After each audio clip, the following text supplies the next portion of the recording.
Well, welcome again to another segment of the Grassy Knoll on this May 22nd, 2006. This is Viz, and with us today is Rodney Stitch, and I think that's probably a pretty familiar name for folks like yourselves that listen to this kind of show. But nevertheless, he's graced our show with his presence, and we appreciate that. He's been a Navy pilot in World War II. He's also flown the commercial Big Birds. He's also been a Federal Aviation Safety Inspector and an outspoken critic of the FAA. And we're going to find out why these things are and also what's going on or not going on above our heads. And Rodney Stitch, thank you for coming to the Grassy Knoll. Right, good afternoon. Always glad to be here. Well, it's your first time out, so you might want to reserve any thoughts until we're finished. But listen, I appreciate the fact that we had another pilot who I guess who has done a lot of service like yourself. He does fly for a commercial airline. He still is, I believe, in the Naval Reserves. Has great admiration for you. I think you know who I'm referring to. And I'm glad he sent you our way. We decided to speak to the situation about the airlines in general. Why don't you give us some place at which to start as far as, obviously you had a decent career, you found something was not right. How did that all go? Well, okay, let me briefly mention, I was a Navy pilot. Matter of fact, I was in the Navy when Pearl Harbor occurred. But I was a Navy pilot, and then I was an international airline captain for a number of years. Then I went with the FAA, and my job with the FAA was anything involving airline safety, and I discovered many safety problems, made many safety recommendations, and in those days, there were a lot of airline crashes. Now, today, this has changed a great deal. We don't have the crashes today we did at that time. But hold on, Rodney, let me ask you this. When you refer to those days, what decades are we looking at? What time frame? We're talking about like from 1950 to about 1985. Okay. And it wasn't unusual to have a crash every few months. Now, while I was in the FAA, they gave me an assignment to correct what was at that time the worst series of airline crashes in the nation's history. And one of those crashes was a DC-8 that crashed into New York City. That was just before Christmas in 1960. Matter of fact, the movie is being made on that at the present time. Rodney, I remember that. I lived just across the river. There was a collision up above New York City, was there not? That is correct. I'm surprised you remember that. I think there was only one survivor, also a young boy. Yes, but he only survived for about 2 days. Stevie Belch. And matter of fact, the first chapter in my book, Unfriendly Skies, describes that particular crash. Now, there's a big scandal behind that crash, and behind several others. And one of the when they gave me this assignment, most of it had to do with serious problems at United Airlines. Now, but it wasn't only at United, it was internally in the FAA. Now, the FAA is a political organization just like any of the others, and safety definitely does not come first. Right. And this is one of the things I ran into. There was so much serious misconduct going on. Then inspectors would be ordered not to make reports, like they were saying, hey, you make a report, and it looks bad when there's a accident. But the thing is, our job is to make reports, make recommendations, and see that the crashes don't occur.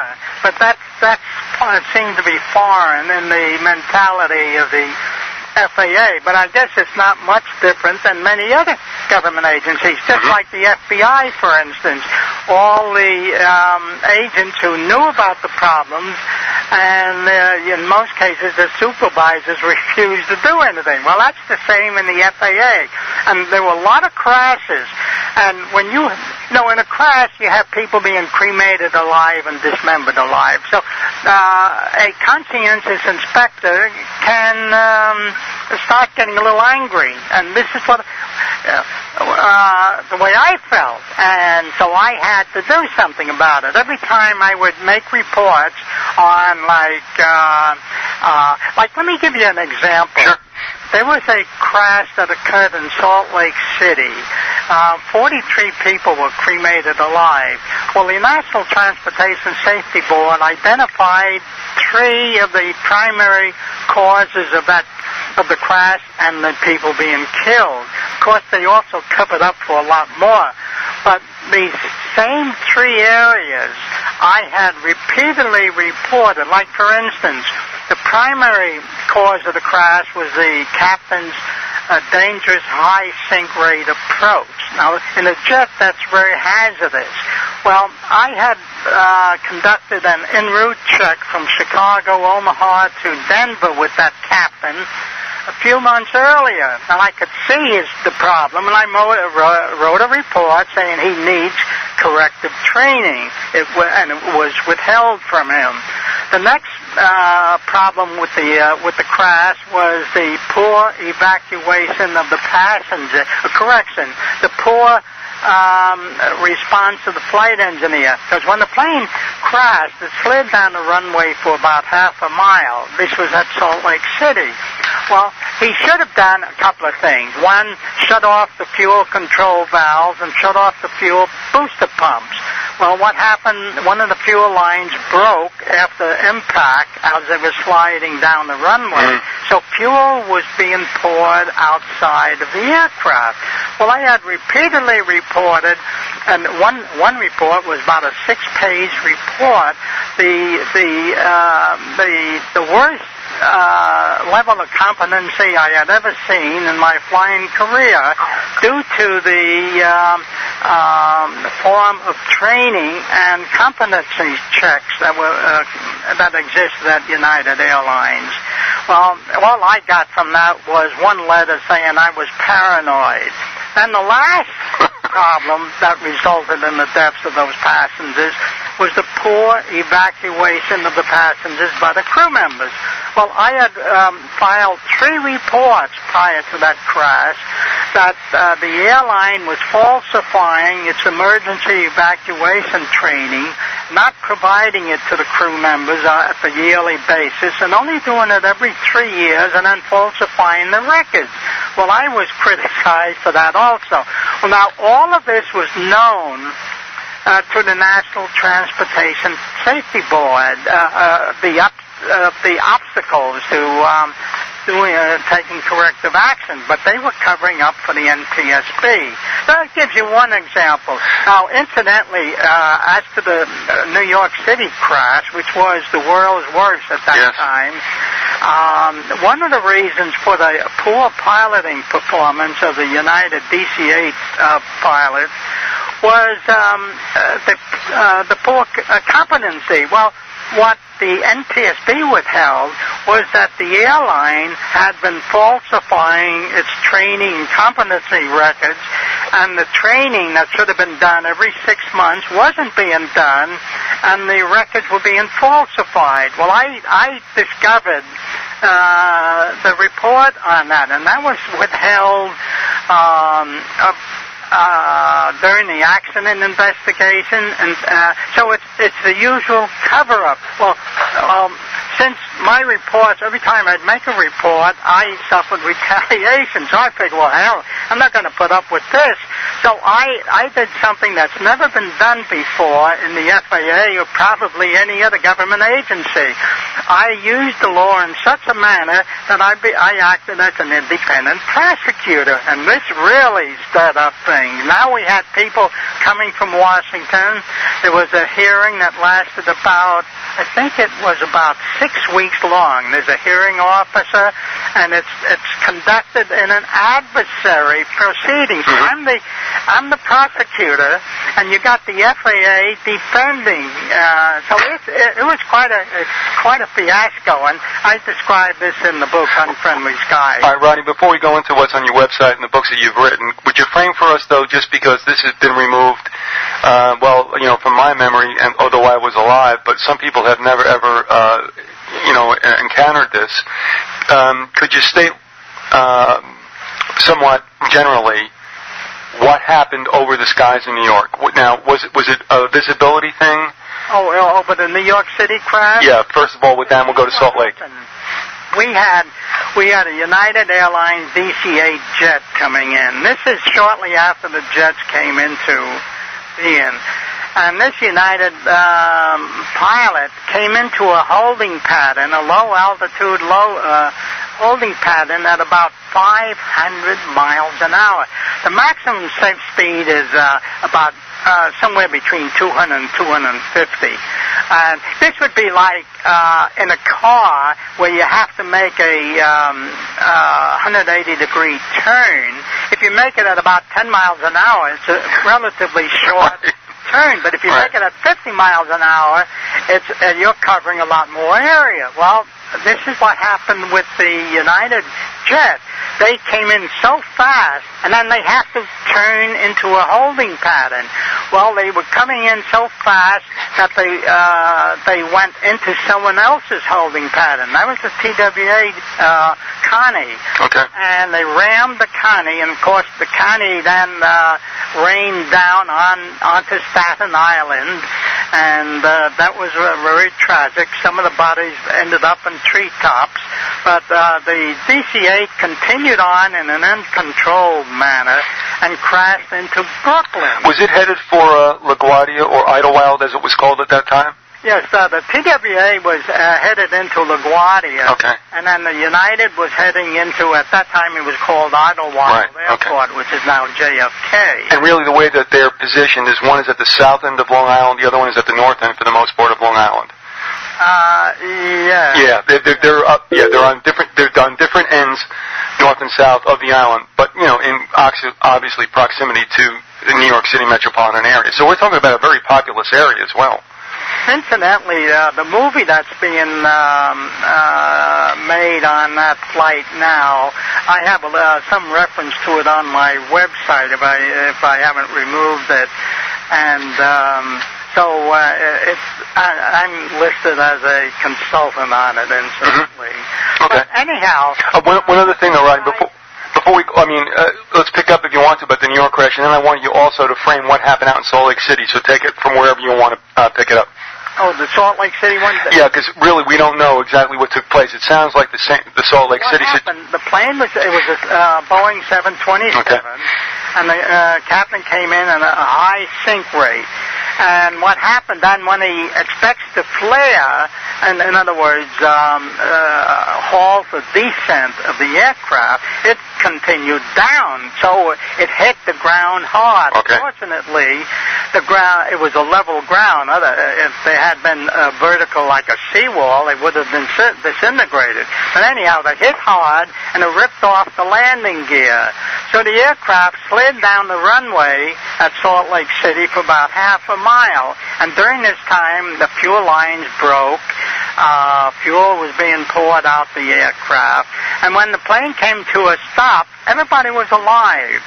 But the evacuation didn't go very well. And the passengers one of the things about this, there was a prior crash of United DC-8 in Denver, and because a number of people were cremated alive because of the poor evacuation of the passengers, the FAA came out with the most strongly worded safety requirements ever issued, and this was for the emergency evacuation training. Now, would you believe, here's the airline that was responsible for this very serious training requirement, and they're falsifying the records and not doing it. And of course, 43 people got killed at Salt Lake City. Now, the NTSB covered up for this, just like they covered up for prior scandalous misconduct. And by doing it, the NTSB becomes complicit in subsequent crashes due to the same problem. Matter of fact, there was a United crash in Portland, Oregon, DC-8 also, and this was very similar to the same problems. So what what the NTSB did, for one reason, my book had just come out. My first edition of Unfriendly Skies had just come out, and I'm on radio shows and TV shows all over the country. So the last thing they wanted was to conduct a hearing on the Portland crash and have me testify. So they eliminated the hearing, and in that way, the NTSB covered up for the primary blame for that crash. And this, if you understand how the NTSB is very political, you can understand how they covered up for, like, the TWA Flight 800 disaster, where there's a lot of evidence of a missile, and they covered up for that, and they covered up on the American Airlines Flight 587 that crashed in New York shortly after takeoff. That was in November of 2001? Yes, and it was on, it wasn't Coney Island, but somewhere near that. I think it was in Queens, yeah. Queens. Okay. But let me ask you this, and I want to talk about your website for a second, but again in Salt Lake City, when you were saying poor evacuation procedures, I'm thinking to myself, well, there's usually, 5 ways out. What went wrong that the people couldn't evacuate? Was it panic? What happened there? The way the NTSB put it, that the flight crew simply did not conduct the evacuation. Now, when I was a pilot with Japan Airlines. Matter of fact, I was one of the first pilots licensed by Japan. My co-pilots were all former military pilots who used to shoot at us when we were out in the Pacific. That's the way it goes. But nevertheless, before every flight, and this is even on the domestic flights, the flight attendants would go through a mock evacuation. And here, United Airlines wouldn't even do it on a yearly basis. So, anyhow, that's the way it goes. So for the most part, people just were, shall we say, rather chaotic when they were trying to exit the plane, and as a result, there was a great loss of life. That's right. Well, now on the Denver crash, which was prior to that, the way that the crew members were negligent, there was a first-class compartment and, of course, the coach. Well, then they're separated by a flexible curtain. Mm-hmm. Well, all of the passengers were out, evacuated the plane from the back. But the passengers in the front, first of all, they couldn't get out because there was a fire at their exit. So nobody opened the portable separation between the first class and the coach, and they were allowed to, of course, perish. And so, of course, this was exceedingly poor evacuation by the crew members, of course. Okay. But anyhow, after that hearing, and the hearing is again, there's never been anything like that. So all of this time now, I'm notifying members of Congress about the problems. And this is when I first started contacting members of Congress. And anybody that looks at my website will see letters covering about a 40-year period where I'm reporting the corruption in government that I and a group of other government agents had discovered. And not once did any member of Congress ever respond with anything meaningful. Mm-hmm. During this time, I'm bringing all this out to members of Congress, and with all the crashes that were occurring at that time, here we had almost constant newspaper media publicity. So what the Congress did, rather than address the culture, they simply changed the title. It used to be called the Federal Aviation Agency, and then they called it the Federal Aviation Administration. And there might have been some minor changes, but the same culture was there. And right. The same after 9/11. They didn't go after the culture in the in the FAA that was the area of primary blame for 9/11, but they also then go after the culture in the FBI and the CIA, which was the secondary area of blame. So we have the same culture, but we now have a bunch of other departments that certainly doesn't improve things. At this point, let's talk about your website. It is www.defraudingamerica.com. Yes, and incidentally, there's a list of 13 books on that site. Every one of those books are available for downloading in ebook, and every one of those books can be downloaded at no charge. At least there's a third to a half of the first part of the book, each of the books up there. Okay. So if anybody wants to get quite a bit of information, and this isn't just what I discovered over a period of 40 years, but it's there's been a great number of insiders who have come to me. These are FBI, CIA, DEA, other government agents, former mafia figures, former drug smugglers, like, for instance, mafia figures in the New York area right now. There's a lot of publicity to the involvement in murders of a particular FBI agent by the name of DiViccio. Well, I have a book that addresses that, because about 2 months ago, the Brooklyn District Attorney has filed criminal charges against DiViccio. Well, there's a move now by the Department of Justice to try and stop that. But nevertheless, the prosecution is based upon information that a mafia individual by the name of Gregory Scarpa Jr. gave them. Well, in 2002, Gregory Scarpa Jr. and I had a book contract. And he was giving me all of this information that he eventually gave to the district attorney. Well, the Department of Justice prison officials eventually blocked Scarpa from sending me any more information. They didn't want this to get out.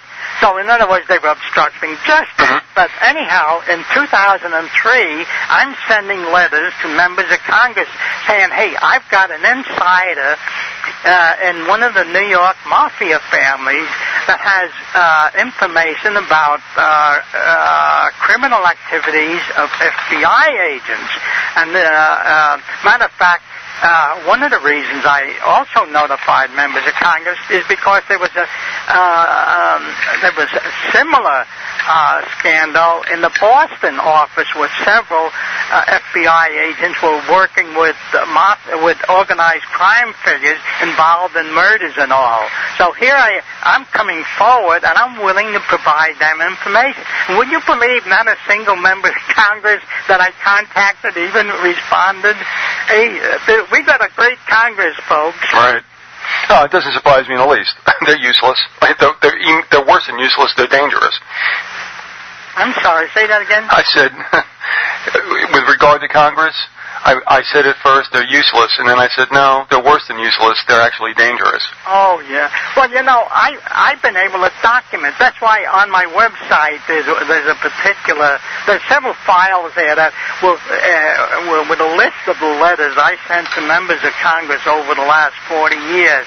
Some of the letters offer to provide testimony and evidence from me and some of these other government insiders on matters like, not only the FAA safety problems that eventually led to 9/11, incidentally, but also about drug smuggling, suitcase nuclear bombs being smuggled out of Russia, and I'm waiting for one of those things to go off one of these days.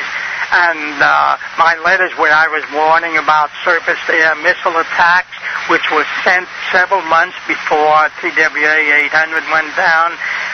You just cannot get them to do anything. And, of course, with all the lobbying and bribing going on, I guess there's nothing much to expect from those guys. We want to remind people that they're listening to The Grassy Knoll. This is Viz with Rodney Stitch. His website is defraudingamerica.com. He was a pilot in World War II for the Navy and also flew the big birds, as we said, and also later worked for the FAA. But let me ask you something, if I could. Can you give us a time frame when you were flying the big birds and then when you finally went into a government position? What's the time frame there, Rodney? Well, let's see. Now, when you fly the big birds, I flew, of course, I flew captain on the Constellations. I flew captain on the Boeing Stratos. Then I got checked out in several of the jets while I was in the FAA. That was the DC-8 and then the Convair 880, 990. Mm-hmm. And then I flew a number of the other jets while I was in the FAA. Now, if you saw... This is in the years, let's see, we're covering the years of 1957 to about 1967.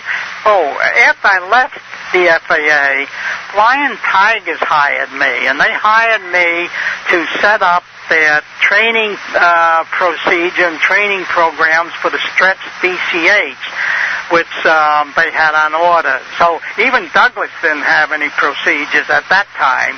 And so I single-handedly wrote the manual, incorporated a number of innovations that I had been recommending while I was an FAA inspector.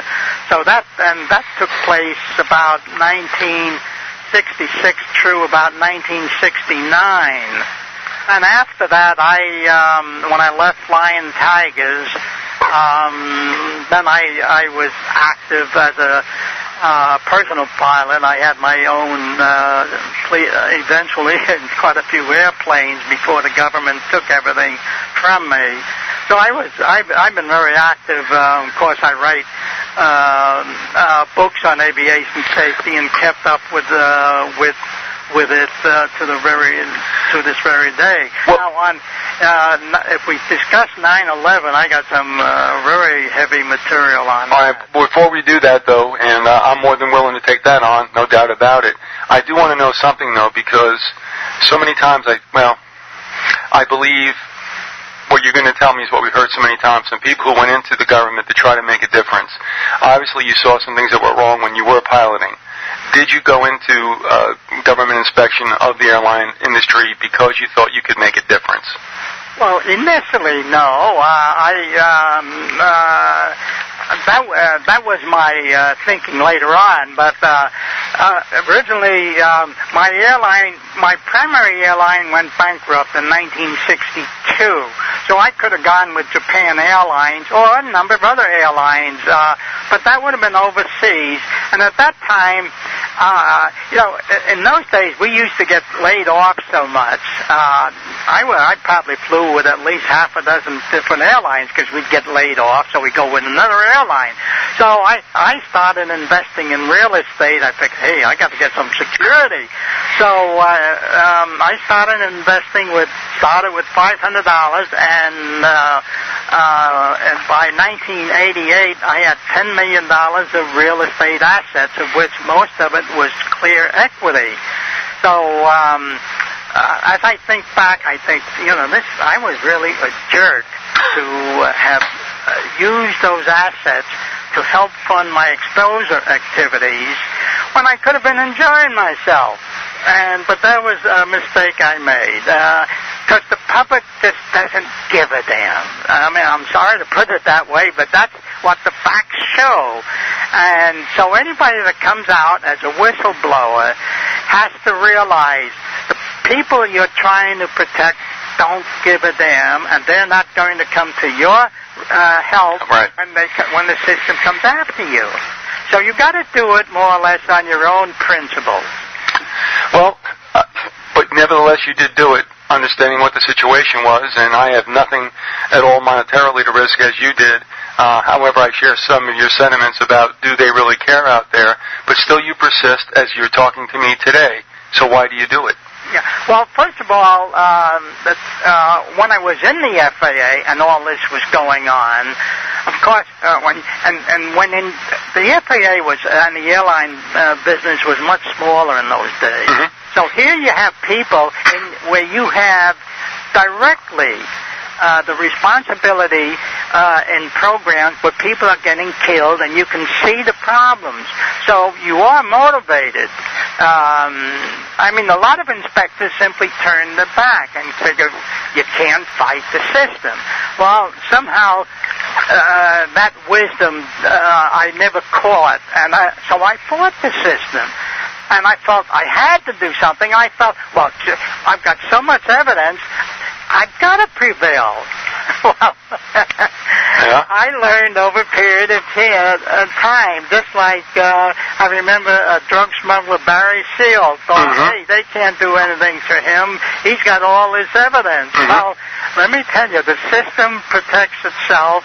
The media, much of which is on the payroll of the CIA and other government agencies, they cover up for this. Just like the scandal in the Boston and New York office with the FBI. Here you have FBI agents involved in murders known to FBI in Washington and the Department of Justice who cover up. So something like this, I mean, this is a major scandal because it would help to explain why the FBI wasn't doing its job prior to 9/11. But throughout the United States, there's nothing. The media doesn't cover it. No. Only in the New York City and in the Boston area where the newspaper's heavy on it. The rest of the country, so the public doesn't even know about it. So if you come out with try to expose these things, it's like being in the Sahara Desert.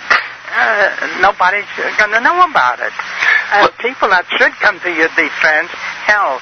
I remember once, well, here's an example. I used, when I got out of government, I figured the crashes continue, and I figured I've got to do something about this. So I filed federal action. There's two particular statutes that permit this. One is the Federal Crime Reporting Statute. That's 18 U.S.C. Title 4. And it says anyone who knows of a federal crime must report it to a federal judge or the federal officer. Well, since Congress, which I guess would be federal officers, had covered up, I figured, well, I'll report it to a federal judge and at least get it on the record. And then there's another federal statute, Title 28 U.S.C. 1361, that permits any citizen to seek a court order to require a federal official to perform a duty. So I figured, well, I'll circumvent the cover-ups. So here I am, and now federal judges must receive any reports of criminal activities as part of their administrative duties, so they don't have a judicial decision. They must receive it. But anyhow, what they did, and I filed various federal actions like this, and they're on my website. But this one time, when they're getting pretty heavy, where I'm presenting evidence of the drug smuggling by the CIA, and this was done in the Sacramento District Courts.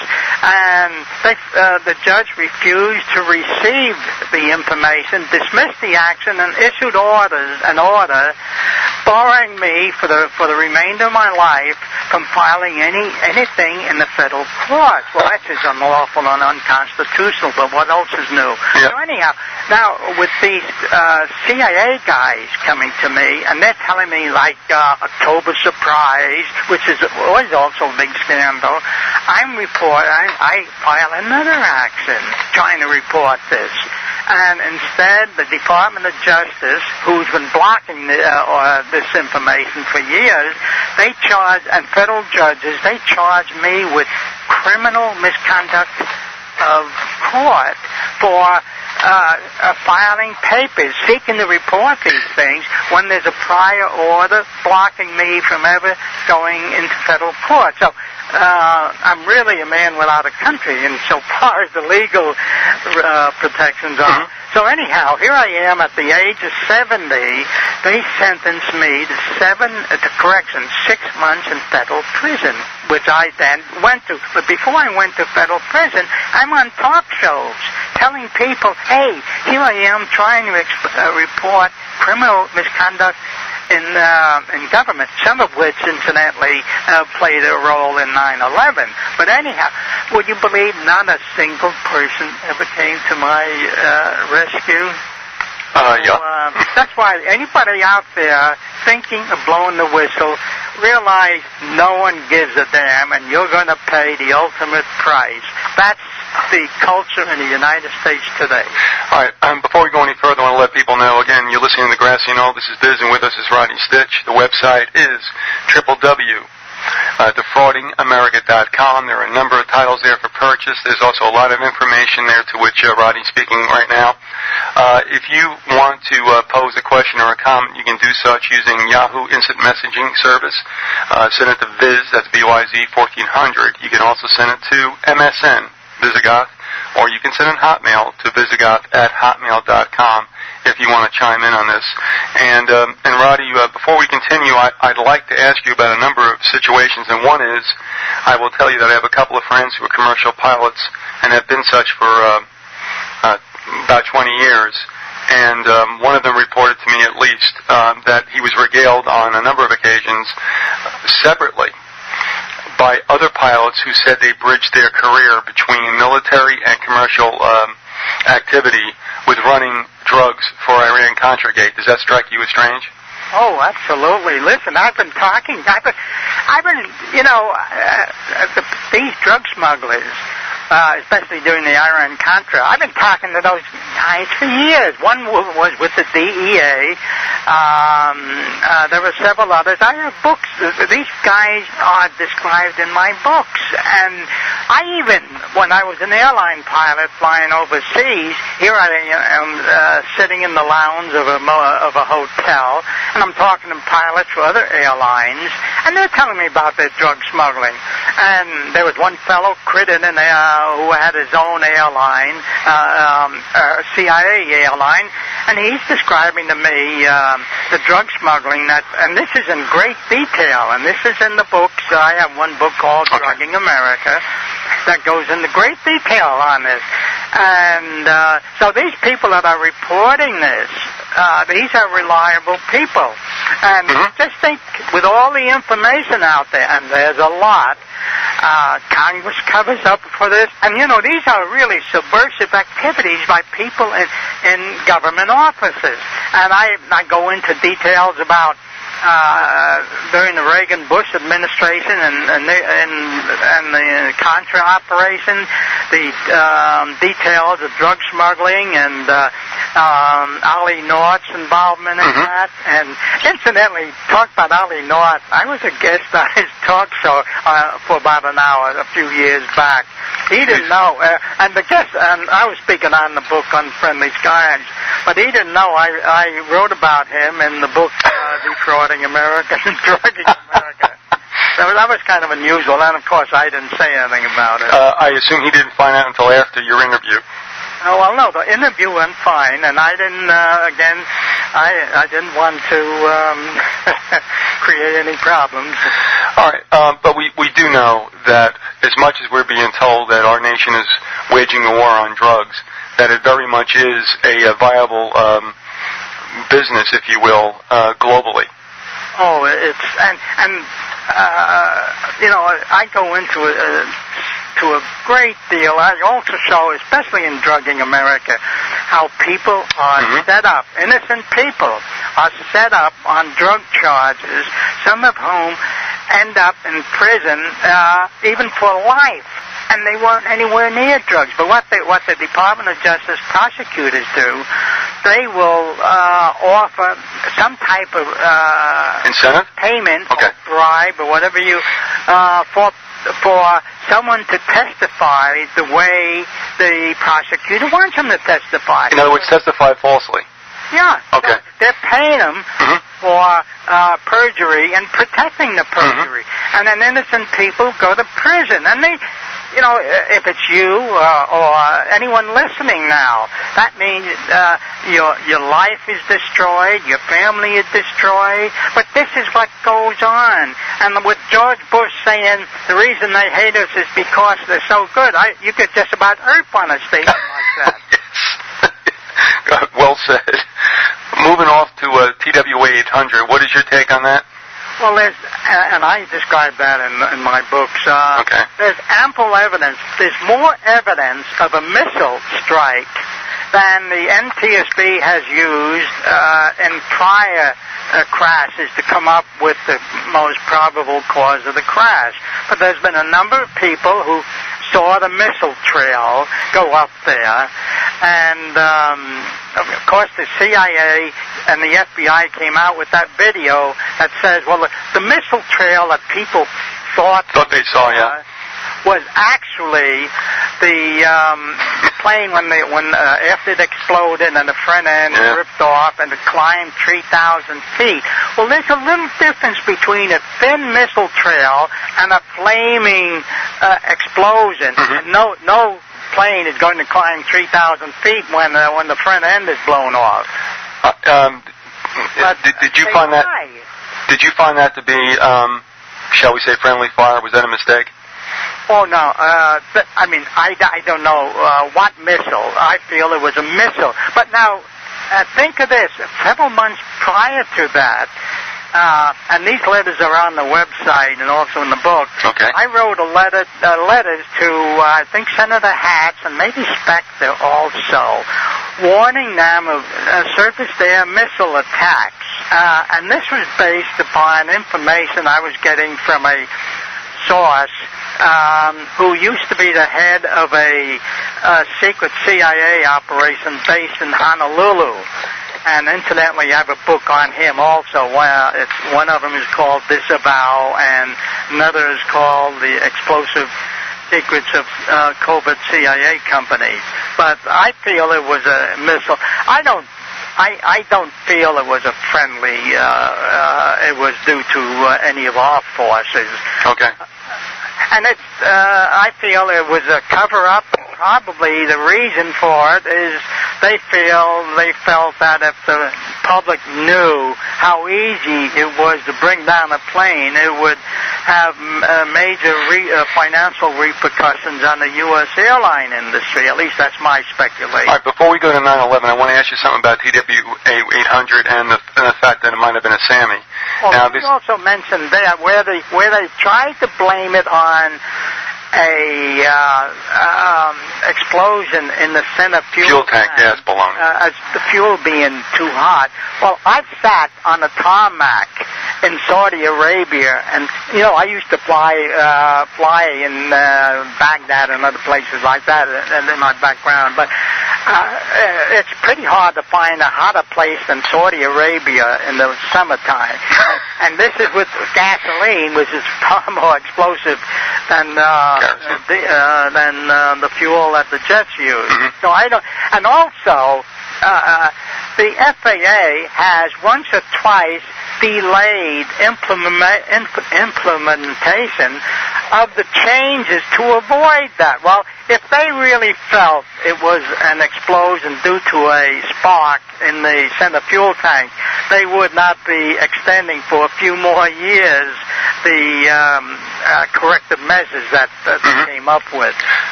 But with regard to the SAMI, what I want to ask you is this. I've been told, dispel this if you can. With a SAMI, it would necessarily go for an engine, would it not? Let me see. Now, I'm not understanding you too well. All right. A SAMI is heat-seeking, is it not?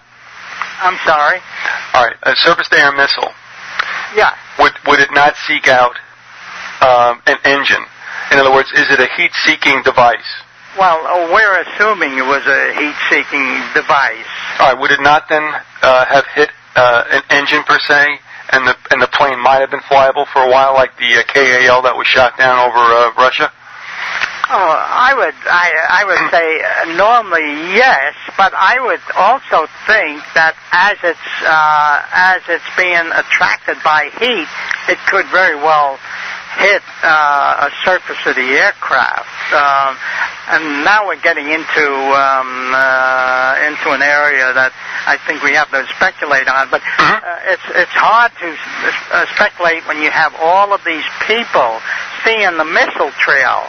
Just like on American Airlines Flight 587 that went down in Queens. Now, in my book, I described all of these retired firemen and policemen. These are fairly, professionals who reported watching the plane, seeing an explosion in the rear portion near the rear cargo compartment, seeing parts fly off of it, seeing flames, and this is before the rudder came off. And so the NTSB is saying, hey, it was caused by the rudder. And they're at just like Flight 800, they refuse to allow these professionals to report what they saw. Also, rudders have come off of planes before, and that doesn't make a plane go down. Matter of fact, there was a B-52. I even have a picture of it. That due to turbulence by Mount Fuji in Japan, the whole rudder assembly ripped off. But that doesn't cause the plane to. It will give you a little directional control problem, which you can take care of with asymmetrical power, engine power, and the same thing with American Airlines 587. All the evidence is that there was an explosion, and again, I feel the thinking being, hey, we can't let the public lose confidence in our aviation. Just cover it up for it. It's been recounted in, I guess, Jack Cashell's book, and also Christina Borgeson in her book Into the Buzzsaw. She was a producer for Ed Bradley's with 60 Minutes, and she was shown seats that had rocket residue on it from TWA 800. She came up with the goods. She was summarily fired. And, of course, we saw Kallstrom, who was then with, I guess, the FBI, doing his little damage control. Are you familiar with Kallstrom at all? Oh, yes. I write about him. I also show how Kallstrom was aware of the murderous actions of this FBI agent, DiVicchio, and covered up for it. You know, one of my sources not only is Gregory Scarpa, a mafia figure whose father worked intimately with DiVicchio, but another FBI agent, Richard Toss, worked under DiVicchio. Matter of fact, he's the primary person I write about in the book FBI, CIA, the Mob, and Treachery. And he was giving me information about Kallstrom and what went on, and how when this fellow Toss was investigating criminal activities, including some of the CIA criminal activities that were involved with the Enterprise, how he was called off and told to stop his investigation. And then when Toss, the FBI agent, circumvented the FBI block and reported this to Congress, not only did Congress not do anything about it, but the FBI and the DOJ then retaliated against Toss, filed false charges against him, and he's now in Dannemora, New York, with an 80-year prison sentence. Good way. Hey, that's the way we take care of our whistleblowers in the United States, and this is what we want Iraq to do, be like us. Well, yeah, we sit on them and nobody hears from them ever again. I used to fly in the Middle East quite a bit, and in those days, people were friendly toward us. But, I was in Iran the morning that there was a revolution, and this was a CIA revolution, which I didn't know about in those days. Sure. It was not that sophisticated. And things like that, and, of course, the way we arm Israel, and people finally got to hate us.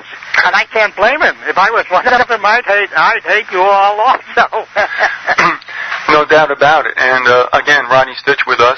The website is www.defraudingamerica.com. A lot of resources there, a lot of books that are available. Right now we're talking about the Unfriendly Skies. And we're not leaving a lot of time for this, but I'm going to ask you to broach it if you would. And that is, what's your take on what happened on 9/11? Well, we know, of course. Here's what how I approach 9/11. Now, first of all, we got to realize who has the responsibility to prevent hijacking. It's not the CIA and it's not the FBI. It's the FAA, the Government Aviation Safety Officers. Now, they will not address that, because if they do, I left a hell of a paper trail. Matter of fact, prior to 9/11, I filed a federal lawsuit trying to expose the corruption in the FAA, and among other things. And after 9/11, I filed a federal lawsuit in the federal courts in New York City, where most of the 9/11 litigation is going on. And I was using the federal statutes I mentioned before as the basis. And this is interesting how they did. For 13 months they refused to file it, and they've got to file it. So I finally wrote letters to the Supreme Court, each of the Supreme Court justices, to remind them of the latest, and they were well aware of the corruption in the courts, because I was making them aware of it. So anyhow, after that, then they did file my complaint, and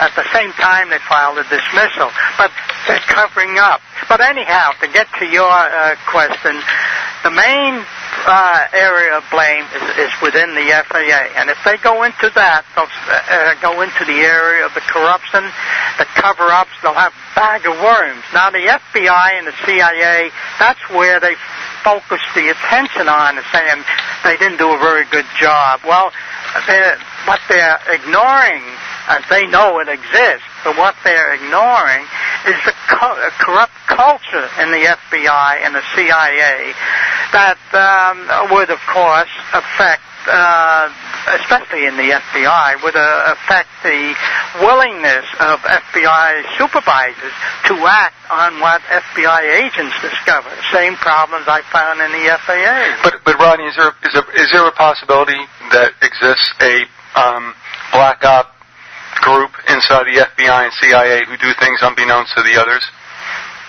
Oh, I mean, black ops happen all the time, but I don't think they knew about that they had anything to do with it. In my opinion, of course, I've got to focus on where I feel the blame is. It's always possible some other scenario could exist. But, one of the troubles with trying to expose the 9/11 is they've got some conspiracy theories out there that simply diverge attention from those of us, the professionals who are trying to expose the corruption. Like, for instance, I remember this one lady wanted me to be on a talk show, and so she asked me what I thought about something, and she's the one that believes there were missiles under the wing. Well, I told her, I can't get on a show with that. And but anyhow, here's the fallacy with that. She claims one of the planes that hit the World Trade Center and a missile. Well, for that to happen, you can't just glue a missile on the wing. That takes a lot of fabrication. And, of course, so that requires people to know what you're doing. There's the missile, and people are, before the flight, you've got the pilot walking around. You've got all the service personnel walking around. You've got the passengers. Nobody sees the missile. And that's too bizarre, but there's people who believe it. I was a guest at I was a speaker at a seminar in Los Angeles a couple of years ago where this talk show host, this woman, was speaking. So here she is describing this missile. So then she shows a video on the screen, and here we got about 500 people in the room, and I'll bet 250 of them were standing on their chairs, really believing what she had to say. And it's so bizarre. And that's why I say, it's hard for insiders to come out and try to expose stuff that professionals have discovered. Rodney, do you believe there were 19 Arab hijackers that day? Well, I don't know how many. They say 19 hijackers. All I know is that there were hijackers that hijacked 4 aircraft. Okay. That we know. So. Do we? Well, once again, we're trusting the government agencies who have. I don't think friendly people are going to fly planes into buildings and kill themselves. Mm-hmm. I mean, that would be too unrealistic. The thing is, if we're going to get the public to trust us when it comes to the corruption in government, if we go into those, if I was to say just once, something like that, for the remainder of my life, nobody would believe me, at least none of the serious people. So, I mean, that's the way I feel about it. All right, no, just the fact that I have to admit that, like we've said, I mean, we're not going to hear the truth out of the government, and that's for sure. Well, that's why when we hear the story about the hijackers that they never knew were in action, and all of a sudden they found the footprints of all of them right after it happened. It kind of made me question. I got the. I don't know the explanation for that, but all I know is, there were 4 hostile groups on board the aircraft. So that much I'll say. And of course, Otter. I know some of my contacts are people who knew Otter, and they furnished me information. And matter of fact, Gregory Scarpa Jr. He was in the Metropolitan Prison in Manhattan with Yusef, and he became friends with Yusef. So here Scarpa is giving me all this information that he's getting from Yusef, and that's kind of interesting. Mm-hmm. And this is something you probably haven't heard about. That's why there's a lot of heavy stuff in the books, believe me. And again, it's factual, and I don't go into any conspiracy theories, though conspiracies are all around. All right, one last time, we're running out of it. Also, would you tell us one more time, Rodney, what the website is and what's available there for folks to purchase or peruse?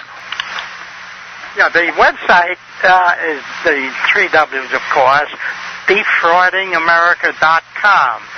And if you go on that site, there's all of the books are listed.